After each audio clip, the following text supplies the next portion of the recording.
ॐ निरञ्जनं नित्यम् आनन्दरूपं भक्तानुकम्पाधितविग्रहं वै ईशावतारं परमेशमिड्ढं तं रामकृष्णं शिरसा नमामि। ভগবান শ্রীরামকৃষ্ণ দেবের চরণে আভূমি লুণ্ঠিত প্রণাম জানাই। কলিযুগে স্বয়ং ভগবান নরদেহ ধারণ করে অবতার হয়ে আবার এসেছিলেন।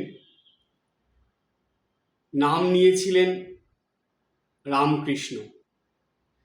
নিজ মুখে উচ্চারণ করেছিলেন, যে রাম সেই কৃষ্ণ, একই দেহে রামকৃষ্ণ। অর্থাৎ ত্রেতা যুগে ভগবান মানব দেহ ধারণ করে অবতার হয়ে এসেছিলেন, নাম নিয়েছিলেন রাম।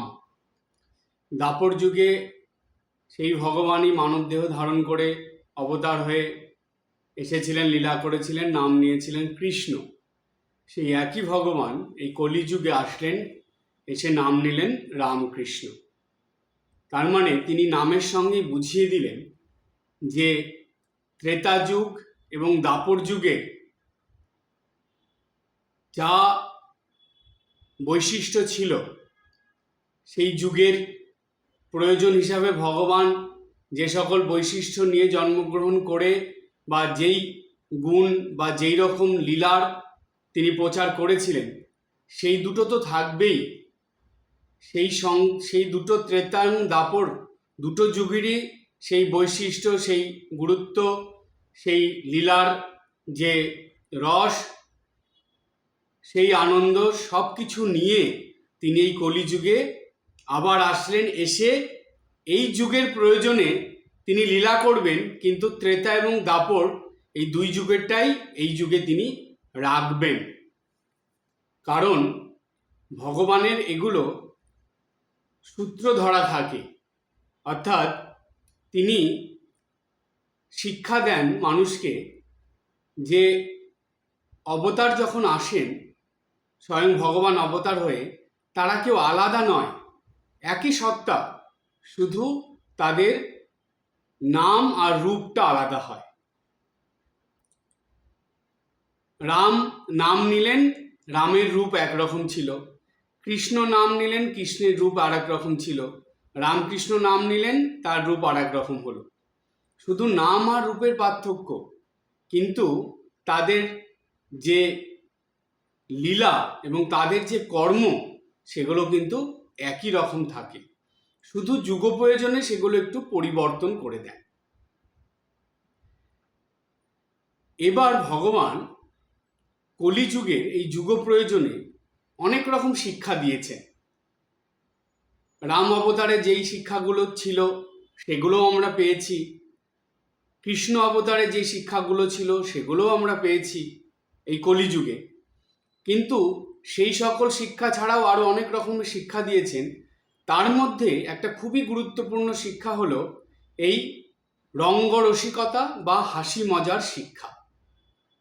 এটা মানে আমার মনে হয় যে আমি যতদূর জেনেছি বা বুঝেছি, পড়েছি, চিন্তা ভাবনা করেছি, তাতে করে আমার এটা বলার যে এই কলিযুগে যেন অবতারের এই একটা নতুন শিক্ষা, যে শিক্ষাটা এর আগে আগে অবতারদের মধ্যে আমরা এটা পাইনি, পেলেও এতটা নয়, হয়তো সাময়িক কখনো কখনো, কিন্তু এই কলিযুগে এই রামকৃষ্ণ অবতারে তিনি যেন এইটাকে নিত্যদিনের জীবনের একটা প্রধান শিক্ষায় পরিণত করে দিলেন,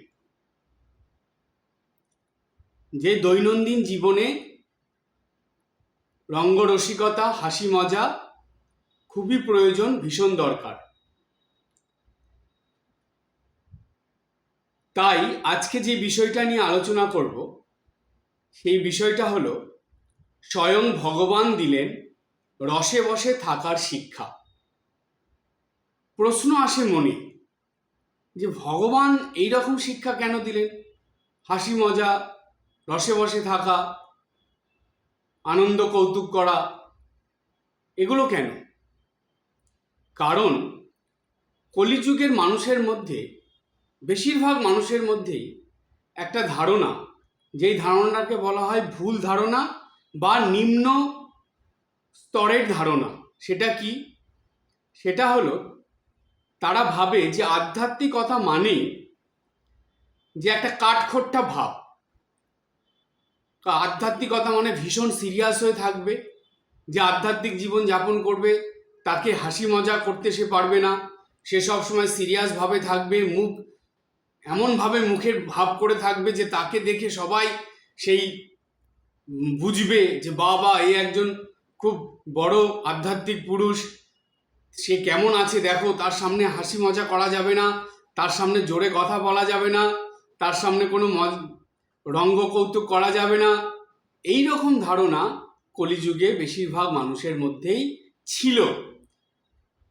যতদিন না ঠাকুর শ্রীরামকৃষ্ণদেব লীলা শুরু করেছিলেন তার আগে পর্যন্ত কলিযুগের বেশিরভাগ মানুষই এটাই মনে করত। বিশেষ করে কলিযুগের যারা সমাজের উচ্চ শ্রেণীর মানুষ ছিল বা উচ্চ স্তরের মানুষ, বা বলা যায় সাধক সাধিকা বা পণ্ডিত বা ব্রাহ্মণ, এইরকম যারা আধ্যাত্মিকতা নিয়ে থাকতো, তাদের এটাই ছিল তাদের ধারণা, বা সেটা সমাজে ব্যাপকভাবে ছড়িয়ে পড়েছিল যে যে আধ্যাত্মিক পুরুষ হবে তার মধ্যে কোনো রসকস থাকবে না, তিনি কাঠখোট্টার হবেন এবং তার জীবনে খুব কৃচ্ছ সাধন থাকবে, আর এমন কৃচ্ছ সাধন যে সেইখানে সে মন খুলে হাসতেও পারবে না এবং হাসি মজার কিছু সে করতেও পারবে না। করলেই তার সম্বন্ধে আজে বাজে কথা চারিদিকে বলা হবে এবং তাকে মানে তার পানিশমেন্ট হিসাবে তাকে সে আধ্যাত্মিকতার থেকে সরিয়ে দেওয়া হবে। অর্থাৎ তার কাছে কেউ যাবে না, তাকে কেউ বেশি সম্মান শ্রদ্ধা করবে না, এই রকম ভাব ছিল। কতদিন ছিল? ঠাকুর শ্রীরামকৃষ্ণ দেবের লীলা শুরু হওয়ার আগে পর্যন্ত। ঠাকুর যখন দক্ষিণেশ্বরে এসেছেন তার আগেই কিন্তু ঠাকুর কামারপুকুরে এই লীলা শুরু করে দিয়েছিলেন তার 5 বছর বয়স থেকেই। ঠাকুরের 5 বছর বয়স থেকেই যে লীলা শুরু হয়েছিল কামারপুকুরে, যে ঠাকুর তিনি 17 বছর ছিলেন জন্মের পর থেকে, সেই 17 বছরে পরে অনেকবারই গেছেন, কিন্তু একটানা যে 17 বছর ছিলেন সেইখানে কামারপুকুরে যে লীলা ঠাকুর করে এসেছেন, সেই লীলাটা যদি আপনারা খুব ভালো করে পড়েন, চিন্তা করেন, দেখবেন সেইখানে একদম প্রধান হয়ে যেটা ফুটে উঠেছে সেটা হলো হাসি মজা আনন্দ রঙ্গরসিকতা কৌতুক। ঠাকুরের লীলার মধ্যে এটাই হলো প্রধান ছিল, এটাই প্রধান লীলা ছিল। কারণ এটা তখন কেউ বুঝতে পারেনি, সেই সময়ে ঠাকুরের সময়কার ওই কামারপুকুরে যারা যারা সেই ধর্মীয় মানুষরা ছিল তারা অনেকেই এটাকে খারাপ চোখে দেখেছিল, কিন্তু ধীরে ধীরে তাদেরও মনের ভাব ঠাকুর পরিবর্তন করিয়ে দিয়েছিলেন। এটাই তো ভগবানের লীলা, তিনি তাদের মনের ভাব আস্তে আস্তে পরিবর্তন করিয়ে দিয়েছিলেন, হয়ে গিয়েছিল তাদের মনোভাব পরিবর্তন। তারপরে ঠাকুর দক্ষিণেশ্বরে আসলেন, এসে খুব সাধন করলেন। সাধনার পরে ঠাকুর বস্তু লাভ করে নিলেন, অর্থাৎ মায়ের দর্শন পেয়ে গেলেন। তারপরে যে লীলা শুরু করলেন সেই লীলাটা যদি আপনারা দেখেন জীবনের শেষ দিন পর্যন্ত, দেখবেন তার মধ্যেও যেটা প্রধান হয়ে ফুটে উঠেছে সেটা হলো এই হাসি মজা আনন্দ রঙ্গরসিকতা, যেটা কথামৃতের পাতায় পাতায় ছড়িয়ে আছে। কখনো প্রশ্ন আসে মনে, আমার অনেকবার এসেছে, যার জন্য আমি এগুলো খুঁজে খুঁজে বের করেছি। আপনাদের কখনো প্রশ্ন এসেছে মনে যে আচ্ছা, কথামৃত পড়লে বা ঠাকুরের ঘটনাগুলো পড়লে আমরা একটা জিনিস পাই, মাস্টারমশাই লিখছেন যে শ্রীরামকৃষ্ণ সহাস্যে, আবার ভক্তদের মধ্যে হাসির রোল পড়ে গেল, অর্থাৎ ভক্তরা হাসতে হাসতে লুটোপুটি খাচ্ছে বা হাসতে হাসতে তারা আনন্দ করছে। ঠাকুরের যেখানেই বর্ণনা আধ্যাত্মিক প্রসঙ্গ শুরু হওয়ার আগেই দেখা যাচ্ছে যে ঠাকুর হাসি মজা আনন্দ করে নিচ্ছেন, তারপরে আধ্যাত্মিক প্রসঙ্গ শুরু করছেন।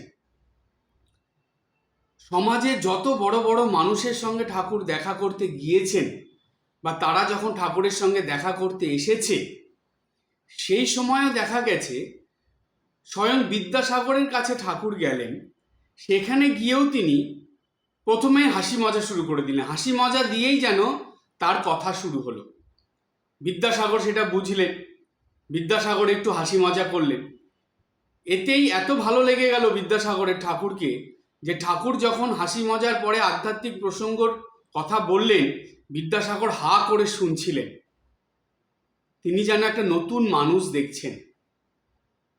কলকাতায় এত বছর ছিলেন, এত মানুষের সঙ্গে মিশেছেন, এইরকম মানুষ আগে দেখেননি।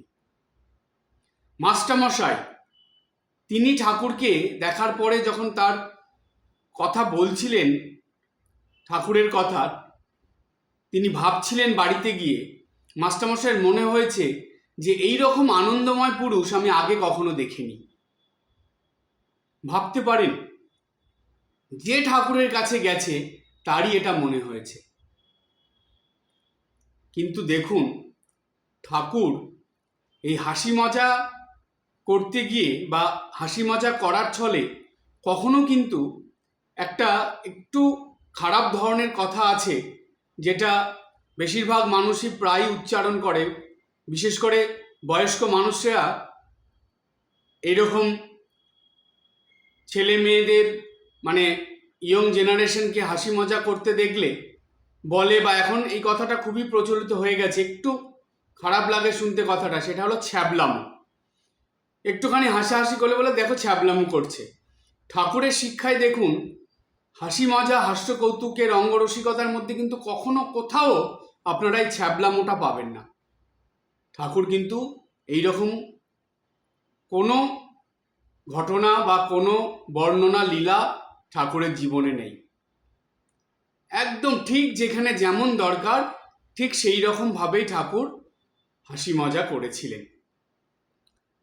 ঠাকুরের জীবনের এই যে শিক্ষাটা, হাস্য কৌতুক হাসি মজার শিক্ষা, এই শিক্ষাটা মানব জীবনে কতটা গুরুত্বপূর্ণ জানেন?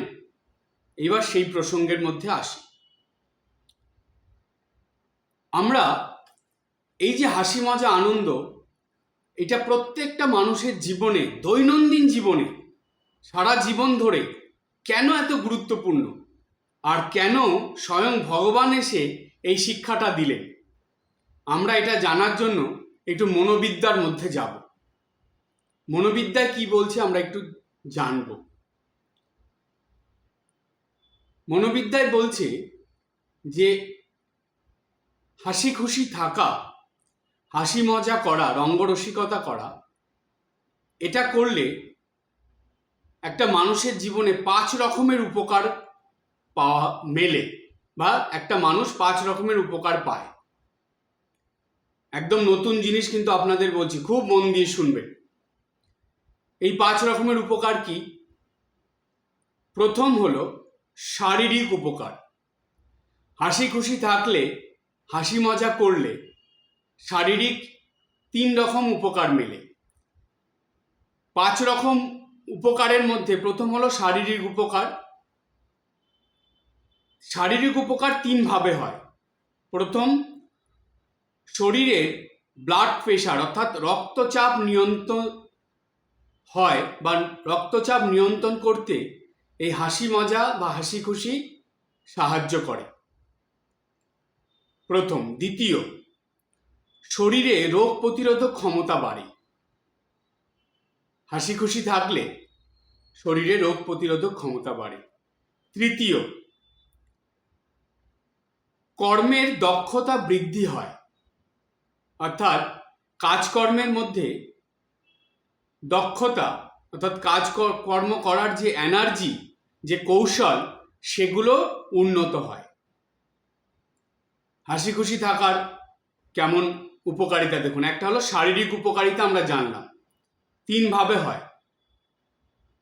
রক্তচাপ নিয়ন্ত্রণ করে, রোগ প্রতিরোধক ক্ষমতা বাড়ায়, আর কর্মের দক্ষতা বৃদ্ধি করে। দ্বিতীয়, মানসিক উপকার। মনের দিক থেকে কি উপকার হয়?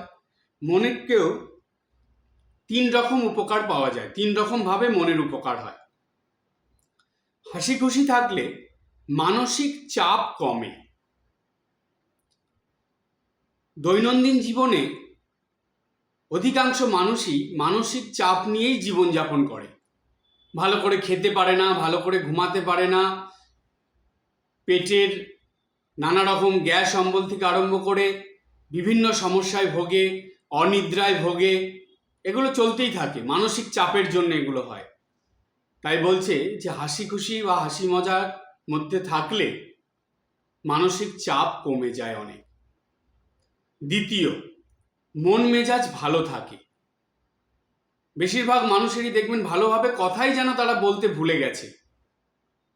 সবসময় মুখ ঝ্যামটা দিয়ে বিরক্তি হয়ে তারা কথাবার্তা বলে। হাসি মুখে কথা এখন দেখাই যায় না। এর জন্য জানেন কি করে এখন মানুষ? যেই কেউ হাসি মুখে কথা বলে সেলফি তুলে রাখে, যে এটা যদি আর 5 বছরে পাওয়া যাবে কিনা সন্দেহ। সেজন্য হাসি মজা করে কথা বলা মানুষ ভুলেই গেছে। হাসি মজা করে কথা মনের ভিতরে এই হাসি মজার ভাব থাকলে মন মেজাজ ভালো থাকে। আর 3 নম্বর, হতাশা দুশ্চিন্তা দূর হয়।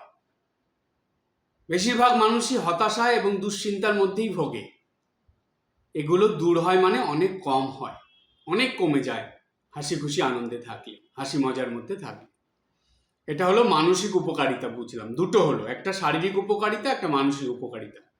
3 নম্বর হলো বৌদ্ধিক উপকারিতা। এটাও 3 রকম ভাবে হয়। বৌদ্ধিক মানে বুদ্ধিগত উপকারিতা। কি সেটা? প্রথম হলো হাসি খুশি থাকলে বুদ্ধির বিকাশ ঘটে। বুদ্ধির বিকাশ মানে নতুন ধরনের বুদ্ধি মানুষের মধ্যে আসে, সেটা হাসি খুশি থাকলে হয়। দ্বিতীয়, বুদ্ধির মধ্যে স্বচ্ছতা আসে। বুদ্ধিতে কোনো জড়তা থাকে না, কোনো অগোছালো বুদ্ধি থাকে না, স্বচ্ছ বুদ্ধি, পরিষ্কার বুদ্ধি হয়। আর 3 নম্বর, ইতিবাচক বুদ্ধি বৃদ্ধি পায়। ইতিবাচক মানে পজিটিভ বুদ্ধি আসে। দেখবেন একটা জিনিস মিলিয়ে নেবেন, একদম মনোবিদ্যার কথা তো, এটা কখনো ভুল হয় না। যেসব মানুষরা যত বেশি হাসি খুশি, তাদের সেটা কি লোক দেখানো নয়, একদম মন থেকেই ন্যাচারালি যেই মানুষটা হাসি খুশি থাকে, তার বুদ্ধির মধ্যে দেখবেন কোনো কুটিলতা থাকে না, কোনো নেগেটিভিটি থাকে না। তার বুদ্ধির মধ্যে ইতিবাচক মানে পজিটিভিটি থাকে। তাহলে 3 রকমভাবে বৌদ্ধিক উপকার হয়। প্রথম, বুদ্ধির বিকাশ ঘটায়। দ্বিতীয়, বুদ্ধির মধ্যে স্বচ্ছতা আসে। তৃতীয়, ইতিবাচক বুদ্ধি বৃদ্ধি পায়। বৌদ্ধিক উপকারিতা হয়ে গেল 3 রকম। 4 রকম, পারিবারিক উপকারিতা। এটা ভীষণ গুরুত্বপূর্ণ, বিশেষ করে সংসারী ভক্ত, গৃহভক্তদের জন্য। গৃহভক্তরা ঠাকুর মা স্বামীজি তাদের অর্থাৎ ঠাকুরের ভক্ত হয়েও তাদের মধ্যে যেন হাসি খুশির প্রচণ্ড অভাব। তারা ঠাকুর শ্রী রামকৃষ্ণদেবের ভক্ত, কিন্তু ঠাকুরের যে প্রধান শিক্ষা হাসি খুশি, হাসি মজায়, রঙ্গরসিকতার মধ্যে থাকা, সেটা যেন তারা ভুলেই যায়। তো এই পারিবারিক উপকারিতার জন্য, উন্নতির জন্য এই হাসি মজা বা হাসি খুশির মধ্যে থাকা ভীষণ প্রয়োজন। 3 রকমভাবে এই উপকারটা আসে। 3 রকম কি কি? প্রথম, পরিবার পরিজন ও আত্মীয় স্বজনদের সঙ্গে সম্পর্ক ভালো থাকে। একদম ধ্রুব সত্যি কথা। দেখবেন পরিবার পরিজন এবং আত্মীয় স্বজন, তাদের সঙ্গে সবাই কি চায় জানেন? সবাই চায় যে হাসি মুখ দেখতে চায়, হাসি খুশি মনে তাদের সঙ্গে কথা বললে, ব্যবহার করলে অটোমেটিক মানুষের এটা ভালো লাগে। কেউ কি গোমরা মুখ, বাংলার পাঁচের মতন মুখ, এগুলো কেউ ভালোবাসে? সেটাই যদি হবে, তাহলে যখন মোবাইলে ছবি তোলেন তখন স্মাইল স্মাইল এই কথাটা কেন বলা হয়? হাসি মুখ কেন দরকার? যারা সারা বছরে যাদের মুখে হাসি আসে না, তারা মোবাইলের সামনে গিয়ে স্মাইল বলে ছবি তুলতে গেলেও যে ছবি তোলে তাকে বারে বারে স্মাইল বলতে হয়। কেন? তারা হাসতেই ভুলে গেছে, মুখে হাসি আনতে পারে না। দেখুন অবস্থা। সেই জন্য পরিবার পরিজন এবং আত্মীয় স্বজনদের সঙ্গে সম্পর্ক ভালো রাখার জন্য পরিবারের মধ্যে হাসি খুশি হাসি মজা ভীষণ দরকার। বর্তমান সময়ে জানেন মানুষ প্রচণ্ড সিরিয়াস, সব কিছুতে সিরিয়াস। আর এই সিরিয়াসনেসের জন্য কি আসছে দেখবেন, মুখ ঝামটা দিয়ে কথা বলা, বিরক্তি, মেজাজ দেওয়া, এইগুলো চলছে তাদের। ভীষণ সিরিয়াস জীবনযাপন করছে তারা। পরিবর্তে কি পাচ্ছে জানেন? পরিবর্তে ডাক্তারদের লাভ হচ্ছে। কেন? এইরকম সিরিয়াস জীবন যাপন করতে গিয়ে প্রচুর রোগ সে ইনভাইট করে আনছে তার শরীরে মনে, আর সেই রোগের জন্য ডাক্তারের কাছে যাচ্ছে। ডাক্তারের খুব আনন্দ, 500-1000 টাকা ভিজিট নিচ্ছে, আর তার দিনের পর দিন পেশেন্ট বাড়ছে। দেখুন, সেই কারণে সম্পর্ক ভালো রাখার জন্য হাসি মজা ভীষণ দরকার। পারিবারিক উপকারিতার মধ্যে প্রথম। দ্বিতীয়, সবাই পছন্দ করে হাসি মুখ। এই হাসি মজা, হাসি মুখে কথা বলা, হাসি খুশি ব্যবহার সবাই পছন্দ করে। ছোট থেকে বড়, বাচ্চা থেকে বুড়ো, সবাই এই জিনিসটা খুব পছন্দ করে। মানুষ এটাই ভুলে যায় জানেন, তারা একটু পাওয়ার পজিশন পেলে, সংসারে একটু তাদের ক্ষমতা হলে বা একটু বয়স্ক হলে, সংসারের মধ্যে একটু বয়স জ্যেষ্ঠ হলে, তারা নিজেদেরকে যে কি ভাববে বা কি মনে করে, তারা হাসি মজাটাই পছন্দ করে না। কেউ হাসি মজা করলেই বলে ছ্যাবলামি করছে, বাজে, কোনো কথা শুনতে চায় না, হাসি হাসি মানে বোকাদের মতন হাসে, বিভিন্নভাবে তাদেরকে অপমান করে, অপদস্থ করে। দিস ইজ নট গুড, এটা ভালো নয়। সেই জন্য আপনি পাওয়ার পজিশন যতই পান, যতই বয়োজ্যেষ্ঠ হন, আর যতই আপনি ক্ষমতা নিয়ে থাকুন না কেন, আপনার পরিবারে এই হাসি খুশি আনন্দের দিকটা জানি থাকে, এটা দেখতে হয়। সেই জন্য আপনি হাসি খুশি থাকলে যেমন আপনাকে সবাই পছন্দ করবে, ঠিক অপরেও হাসি খুশি থাকলে আপনারও তাকে ভালো লাগবে। এতে সবার মধ্যে একটা খুব সুন্দর সম্পর্ক গড়ে ওঠে। তৃতীয়, হাসি খুশি মানুষকে সবাই কিন্তু ভালো বলে, সবাই তাকে ভালোভাবে নেয়, যেন দেখেই মনে হয় সে একটা ভালো মানুষ।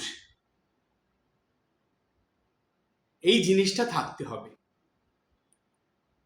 এটা কিন্তু ঠাকুর যেই শিক্ষাটা দিয়েছেন, আমি যেই কথাগুলো বলছি, এগুলো কিন্তু লোক দেখানো হাসি নয়, 32টা দাঁত বের করে দিলাম বা লোক দেখে মুখে হাসি নিয়ে থাকলাম, সেরকম নয়। এই হাসিটা উপর উপর নয়, ভেতর থেকে আসবে। ঠাকুরের যেমন হতো হাসি খুশি আনন্দ মজা, এটা ভেতর থেকে, মনের থেকে, অন্তর থেকে আসবে, এটা বাইরের থেকে নয়। তাহলে 4 নম্বর পারিবারিক উপকারিতাটা আমরা 3 রকম ভাবে পেলাম। প্রথম, পরিবার পরিজন আত্মীয় স্বজনদের সঙ্গে সুসম্পর্ক গড়ে ওঠে। দ্বিতীয়, সবাই হাসি মজা বা হাসি মুখ পছন্দ করে। এবং তৃতীয়, যারা হাসি খুশি তাদেরকে সবাই ভালো চোখে দেখে বা ভালো বলে। তাহলে মানুষের কাছে ভালো হওয়ার জন্য এই হাসি খুশি থাকাটা ভীষণ দরকার।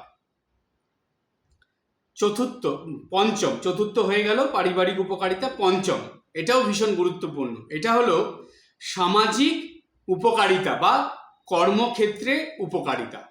হাসি খুশি বা হাসি মজার হলে কর্মক্ষেত্রে বা সামাজিক ক্ষেত্রে কি উপকারিতা হয়, সেটাও 3 রকম ভাবে হয়।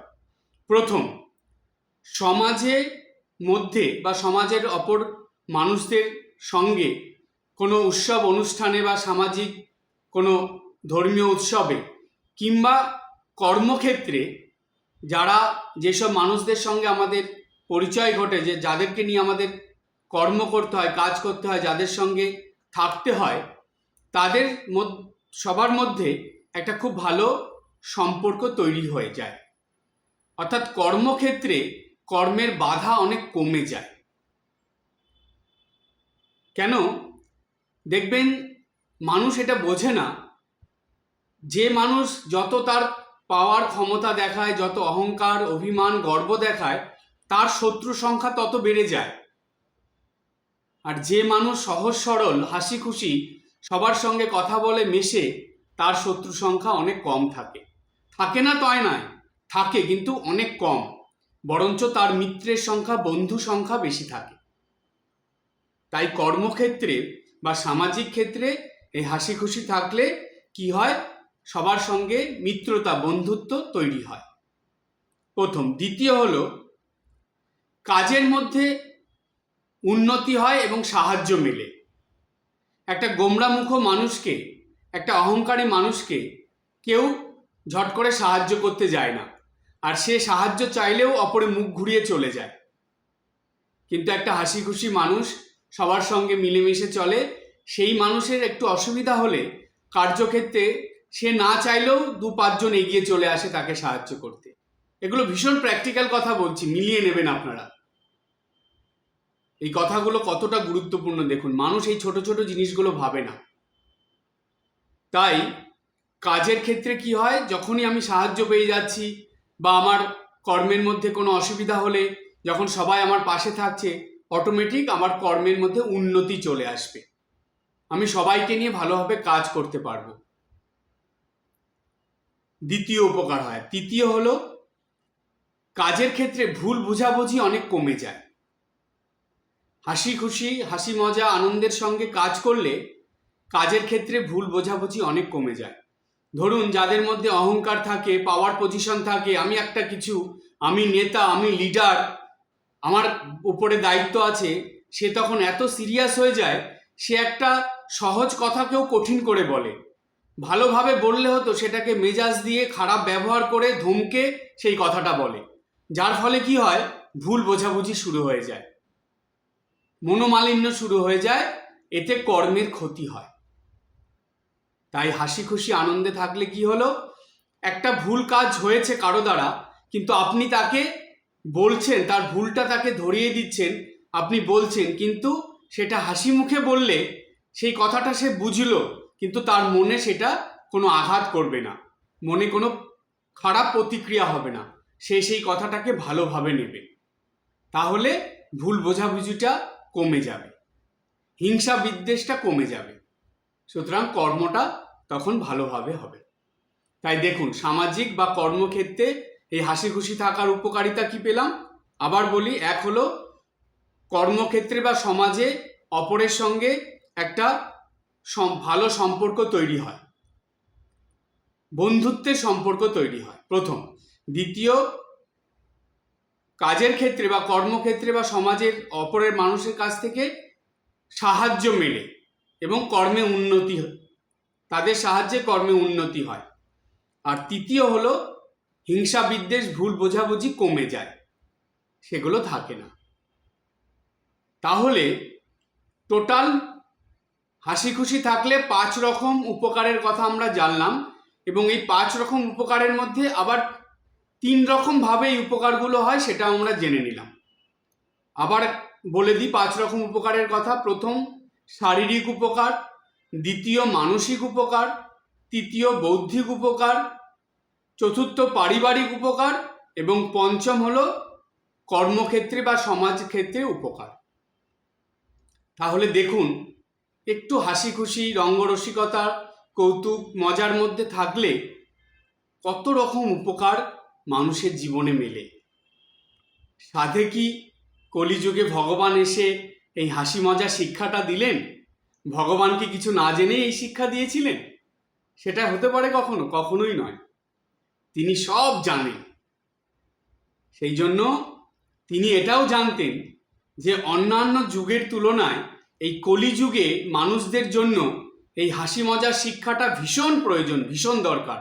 কারণ কলিযুগে বেশিরভাগ ফ্যামিলিতেই, বেশিরভাগ পরিবারেই বা বেশিরভাগ মানুষের মধ্যেই অন্য সব কিছু থাকবে, কিন্তু হাসি খুশি, হাসি মজা, রঙ্গরসিকতা এটার বড় অভাব থাকবে, এইটা বেশি থাকবে না।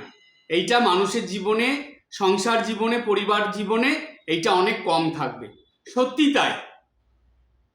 আপনারা জানেন বর্তমান সময়ে এই জগৎ সংসারে, অর্থাৎ সারা পৃথিবীর কথা বলছি, সারা পৃথিবীতে সব থেকে কোন রোগের পেশেন্ট বা কোন রোগের মানুষ বেশি জানেন?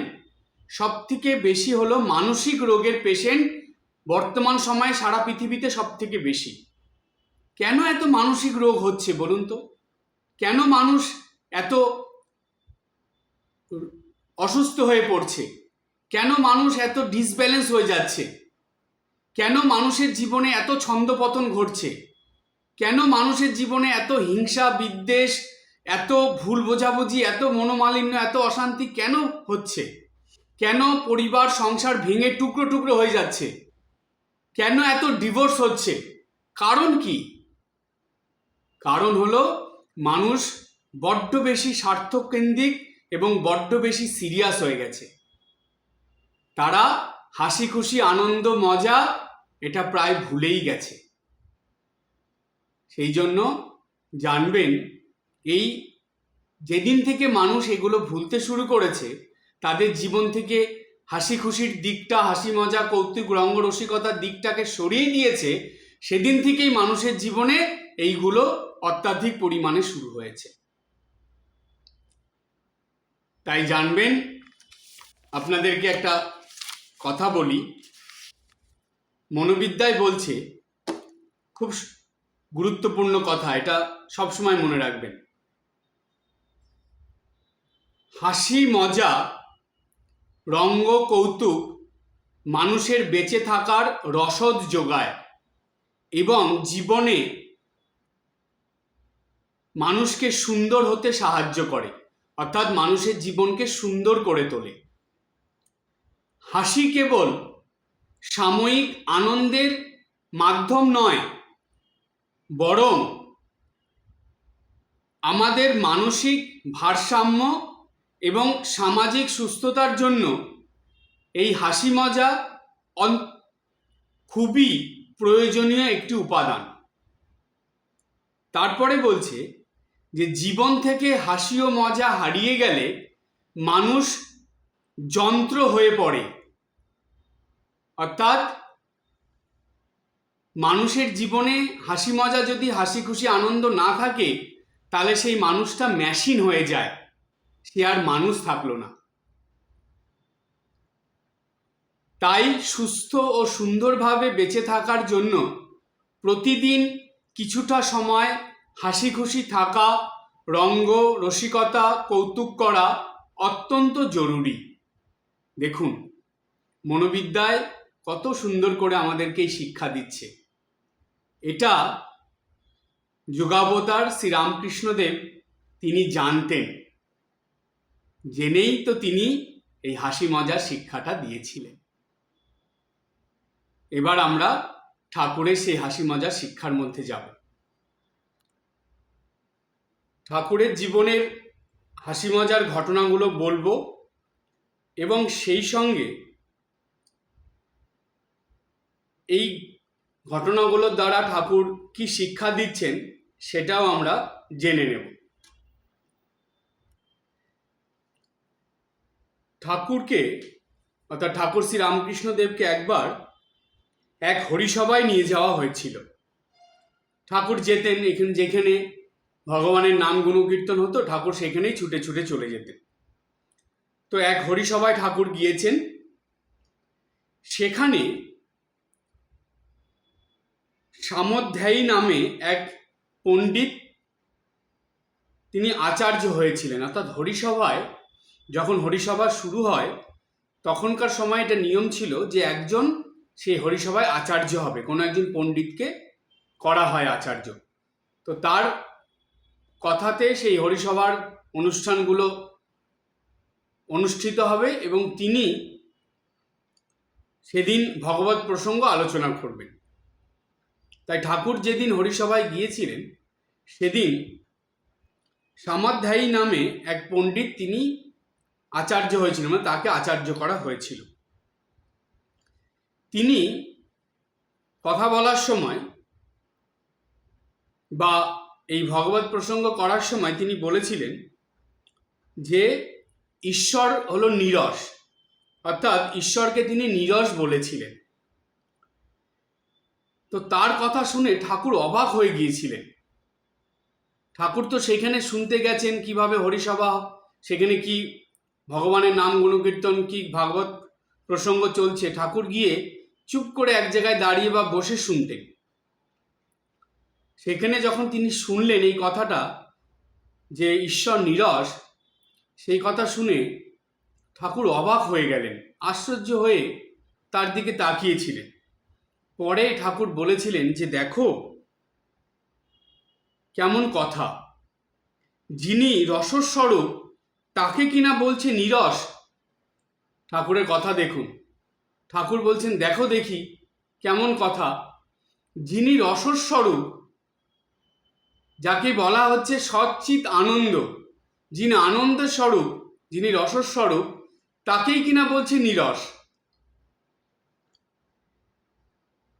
তখন ঠাকুর বললেন যে এর থেকেই এটা বোঝা গেল যে ঈশ্বর যে কি জিনিস সেটা এখনো সে অনুভব করতে পারেনি, অর্থাৎ সেটা এখনো সে বুঝতে পারেনি যে ঈশ্বর কি জিনিস।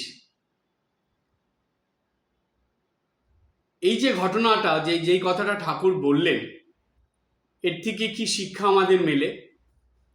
প্রথম শিক্ষা, ঠাকুর পরিষ্কার বুঝিয়ে দিলেন, স্বয়ং ভগবান হয়ে তিনি এই কথা পরিষ্কার বুঝিয়ে দিলেন যে ভগবান বা ঈশ্বর তিনি নীরস নন, তিনি রসস্বরূপ, তিনি রসের সাগর, অর্থাৎ হাসি খুশি আনন্দের মজার সাগর তিনি।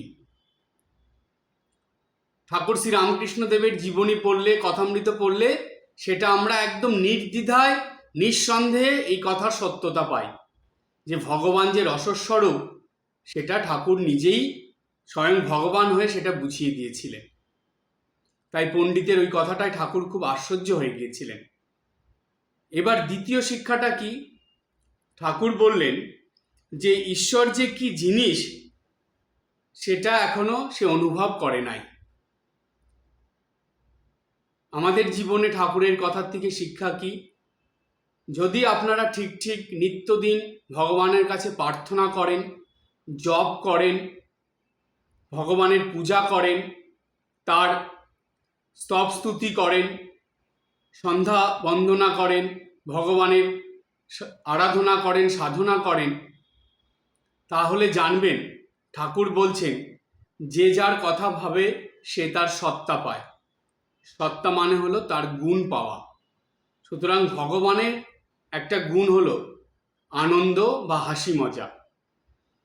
তাহলে এই কথাটা এবার মিলিয়ে নিন, একটু শুনতে খারাপ লাগলেও, একটু মনে কষ্ট লাগলেও এটা ধ্রুব সত্যি যে যাদের জীবনে হাসি খুশি নেই, কিন্তু দেখা যাচ্ছে তারা নিত্য জপ ধ্যান করছে, পূজা পাঠ করছে, প্রার্থনা করছে, সব কিছুই করছে, কিন্তু তাদের মধ্যে হাসি খুশি, হাসি মজা, আনন্দ নেই।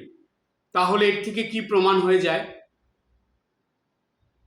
ঠাকুরের সেই কথা, তার ঈশ্বর যে কি, ভগবান কি, সেটা সে একটু বুঝতেই পারেনি, সেই দিকে তার মনই যায়নি।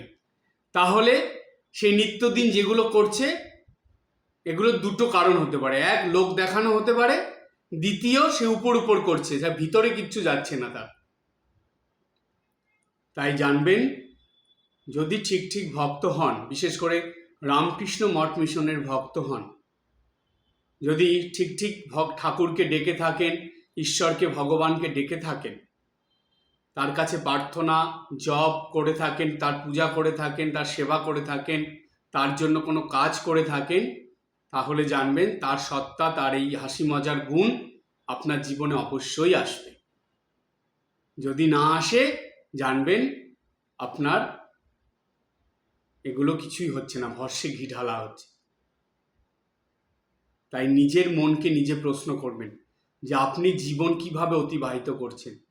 নিত্যদিন কি হাসি মজা করতে, হাসতে, হাসি খুশি থাকতে, অপরকে হাসি মজার কথা বলতে, রঙ্গ রসিকতা কৌতুক করতে কি ভুলে গেছেন? আপনার দৈনন্দিন জীবনে কি অল্প সময়ও কি হাসি খুশি আনন্দে কাটে না, বা অপরকে হাসি খুশি আনন্দ দেন না? একটু মিলিয়ে নেবেন। নিত্যদিন এটা করতে হবে, প্রত্যেক দিন। এটাই কিন্তু মনোবিদ্যায় বলা হচ্ছে। এই যে আমি মনোবিদ্যার কথাটা বললাম, সেইখানে কি কথা বলা আছে?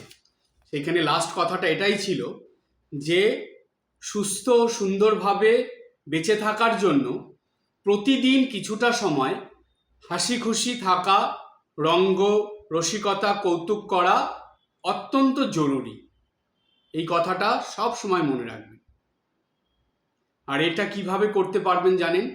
কখন এটা লোক দেখানো হবে না, কখন এটা ভিতর থেকে হবে, যখন আপনি ঠিক ঠিক ভগবানের ভক্ত হয়ে উঠবেন। অর্থাৎ যখন নাকি আপনি ঠিক ঠিক ভগবানের নাম জপ, প্রার্থনা, পূজা পাঠ এগুলো নিজের অন্তর থেকে করবেন, তখন দেখবেন আপনি না চাইতেও ঠাকুরের বা ঈশ্বরের সেই আনন্দের যে গুণটা সেটা আপনার মধ্যে চলে আসবে, আসবেই আসবে। সে স্বয়ং ভগবান বলে দিলেন না, যে যার কথা ভাবে সে তার সত্তা পায়। এই সত্তাটা আমরা অবশ্যই পাব। আরেকটা ঘটনা বলে আজকের আলোচনা শেষ করব, কারণ এই আলোচনাটা ধারাবাহিকভাবে চলবে। ঠাকুরের এই যে হাসি মজার শিক্ষার যে দিকটা, এটা অনেক বড়, ছোট্ট কোনো দিক নয়। বেশিরভাগ ক্ষেত্রে মানুষ মনে করে, ও ঠাকুর তো একটু হাসি মজা করতো, কথামৃতে পড়েছে, বাস এই পর্যন্ত। না, এটা সীমিত বা ছোট কোনো শিক্ষার দিক নয়, এটা অনেক বড় দিক। এবার ধারাবাহিকভাবে প্রতি মাসে এই বিবেকানন্দ সেবাশ্রমের যে প্রতি মাসের যে অনুষ্ঠানটা, যে ক্লাসটা, তার মধ্যে আমি ধারাবাহিকভাবে এই হাসি মজার ঘটনাগুলো আস্তে আস্তে তুলে ধরবো এবং এই শিক্ষাগুলো আমরা নিজের জীবনে গ্রহণ করে নেব, আমাদের সুবিধা হবে। তাই আজকে আর একটা ঘটনা বলে আজকের আলোচনা শেষ করব। এর পরের ক্লাসে আবার আরও ঘটনার মধ্যে যাব।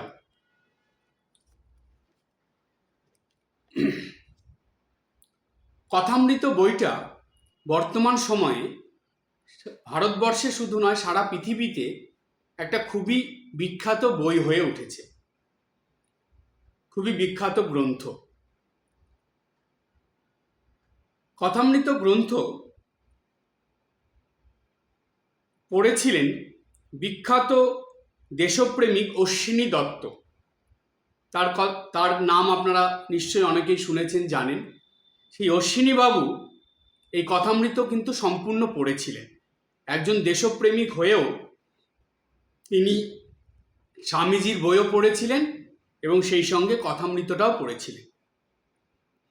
কথামৃত পড়ে তিনি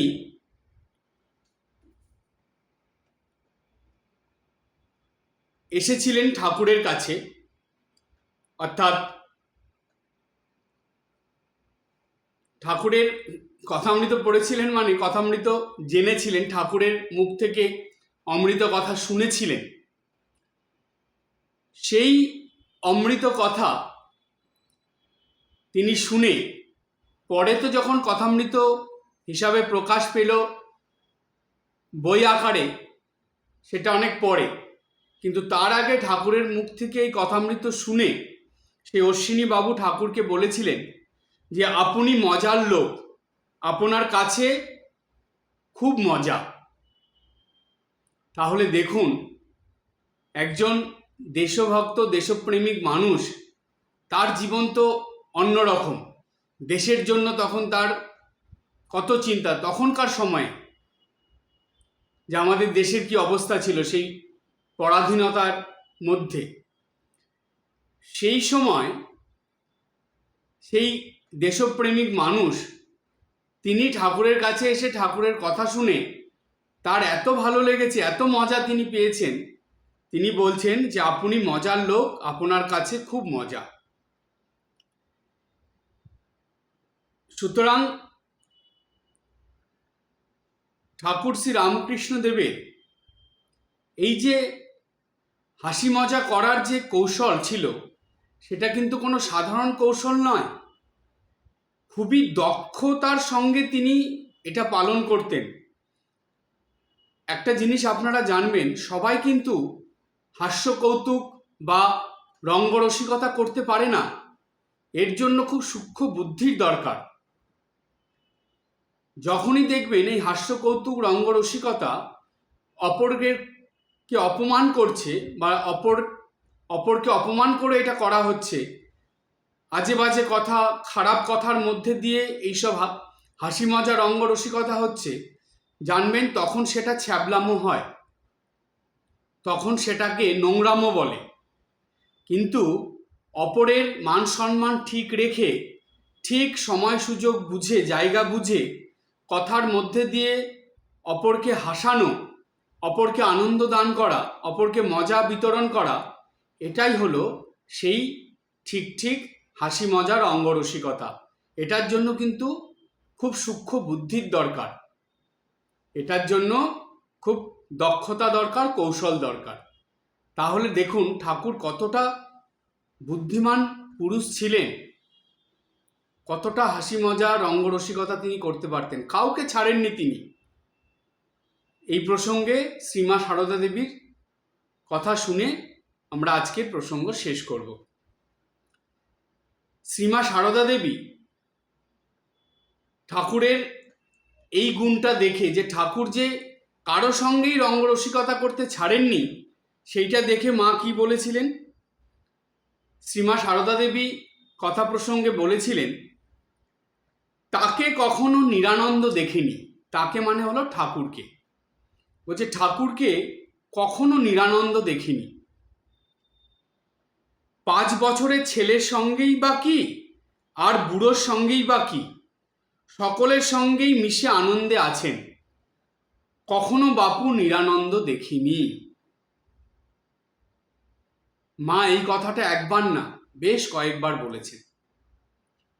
তাহলে 5 বছরের ছেলে থেকে শুরু করে 90 বছরের বয়স্ক মানুষ পর্যন্ত, মানে ধনী দরিদ্র, উচ্চ নীচ, জাতি বর্ণ ধর্ম নির্বিশেষে সব রকমের মানুষের সঙ্গে ঠাকুর যত মানুষের সঙ্গে মিশেছেন, সে যত জ্ঞানী পণ্ডিত যেমনই হোক না কেন, আর যত নিম্নস্তরের মানুষই হোক না কেন, সবার সঙ্গেই ঠাকুর হাসি মজা আনন্দ করেছেন। সুতরাং জানবেন, আমরা যদি সত্যি ঠাকুরকে ভালোবাসি, আমরা যদি সত্যি ঠাকুরের নাম করি, ঠাকুরের কাছে প্রার্থনা করি, ঠাকুরের পূজা করি, তাহলে ঠাকুরের এই গুণটা আমরা কিছুটা হলে অবশ্যই পাব, অবশ্যই অর্জন করতে পারব। ঠাকুর ছিলেন সদা আনন্দময় পুরুষ। এই রকম ভগবান যে এত আনন্দময় হতে পারেন, মানে এত আনন্দে ভরে থাকতে পারেন, তিনি যে রসের সাগর, রসের সমুদ্র, তিনি যে আনন্দের সমুদ্র, সেটা ঠাকুরকে না দেখলে কখনো এটা বিশ্বাস হতো না। শুধু শাস্ত্রের মধ্যে পড়েই, শুধু গ্রন্থের মধ্যে পড়েই আমাদের এটা মনে মনে ভাবতে হতো, হ্যাঁ হয়তো ভগবান এরকম হবে, কেউ সম্পূর্ণ বিশ্বাস করতে পারতো না। কিন্তু ঠাকুর শ্রী রামকৃষ্ণ দেব স্বয়ং ভগবান, তিনি নরদেহে এই কলিযুগে এসে লীলার দ্বারা তিনি একটা বিরাট শিক্ষা দিলেন এবং মানুষের মনের সমস্ত রকম সংশয় সন্দেহ দূর করে দিলেন যে ভগবান সত্যি আনন্দের সাগর, রসের স্বরূপ। তিনি এই আনন্দ এবং যে রঙ্গরস, সেটাকেই ছড়িয়ে দিয়েছিলেন সর্বস্তরের ভক্তদের মধ্যে। তাই তো তিনি দিয়েছিলেন স্বয়ং ভগবান হয়ে রঙ্গ রসের বা রসে বসে থাকার অমূল্য শিক্ষা। আজকে এই পর্যন্ত। সবাই ভালো থাকবেন, হাসি খুশি আনন্দে থাকবেন। ওম শান্তি শান্তি শান্তি। হরি ওম তৎসৎ। শ্রীরামকৃষ্ণার্পণমস্তু।